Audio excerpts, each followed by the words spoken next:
দেখো এবার রুল 5 হচ্ছে, দেখো ইম্পারেটিভ স্টেটমেন্টটি যদি ভার্ব দ্বারা শুরু, তাহলে আমরা জানি যে ভার্ব দ্বারা শুরু হয় কি, যে আমার ভার্ব দ্বারা শুরু হয় ইম্পারেটিভ সেন্টেন্স। ভার্ব দ্বারা শুরু হয় কি সেন্টেন্স? Imperative sentence. এবং যদি ইম্পারেটিভ সেন্টেন্সটি দ্বারা অনুরোধ বোঝে, তাহলে আমরা ক্যান ইউ অথবা কুড ইউ বসাবো, ক্যান ইউ অথবা কুড ইউ বসাবো। তাহলে দেখো ওয়েট, হেয়ার ওয়েট একটা ভার্ব, ফাইন্ড একটা ভার্ব, গিভ একটা ভার্ব।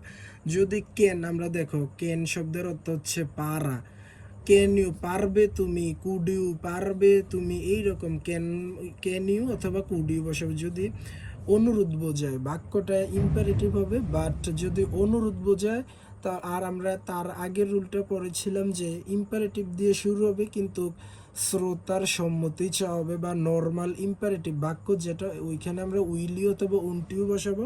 আর যদি অনুরোধ বোঝায়, তাহলে দেখো যদি অনুরোধ বোঝায় তাহলে আমরা ক্যান ইউ বসাবো, দেখো ক্যান ইউ বসাবো। হ্যাঁ, তাহলে দেখো wait here a moment, wait অপেক্ষা করো এখানে একটু।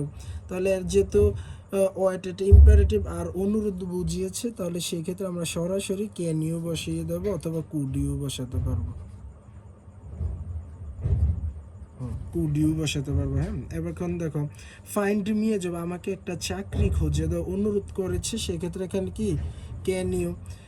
তাহলে আমার 1 গেল, 2 গেল, 3, দেখো এবার গিভ মি এন এক্সাম্পল, আমাকে একটা উদাহরণ দাও, আমাকে একটা উদাহরণ দাও। এখানে অনুরোধ চাওয়া হয়েছে, তাহলে সেক্ষেত্রে ক্যান ইউ অথবা কুড ইউ। এবার দেখো রুল 6 হচ্ছে যে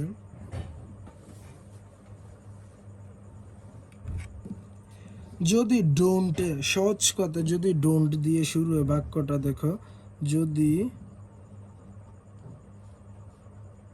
ডোন্ট কিংবা নিষেধ সূচক ওয়ার্ড দিয়ে শুরু হয়, তাহলে কোশ্চেনটাকে উইল ইউ বসাবো। আমরা কি বসাবো? Will you. ওন্ট বসানো যাবে না, উইল ইউ বসাবো। যেমন don't make any noise, don't মুখস্থ, যে ডোন্ট হলে আমার উইল ইউ, ডোন্ট হলে কি উইল ইউ। আর শুধু ডু হলে উইল ইউ বসাতে পারবো, ওন্ট ইউ বসাতে পারবো। এখন দেখো এটা আরো গুরুত্বপূর্ণ একটা নিয়ম, যে লেটস বা লেটাস দিয়ে শুরু হলে মুখস্থ শ্যালুই বসিয়ে দেবো আমরা। দেখো